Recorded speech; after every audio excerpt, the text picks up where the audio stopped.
ഉമ്മാക്ക് ഉണ്ടായിരുന്ന ആസ്മയാണ് ഞാൻ ഒരു ഡോക്ടർ ആവണമെന്ന് അന്ന് ചിന്തിച്ചെങ്കിൽ പിന്നീട് എനിക്കിപ്പോ 45 വയസ്സ്.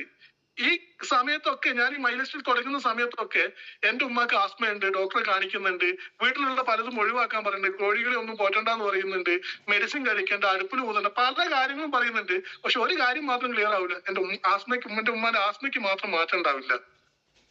അങ്ങനെ ഒരു ഒതു എടുക്കണമെങ്കിൽ വെള്ളം കൊണ്ട് റൂമിനകത്ത് ബാത്റൂം ഉണ്ട്, അതിനകത്തുനിന്ന് ഒതു എടുക്കണമെങ്കിൽ പോലും എന്ത് വേണം? ഒരു പരസഹായം വേണം.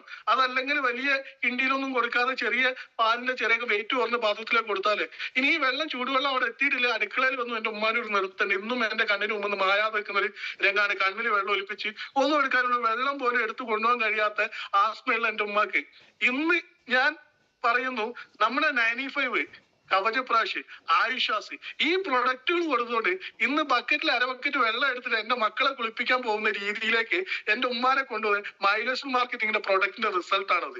ഒരു ഡൗട്ടും ഇല്ല.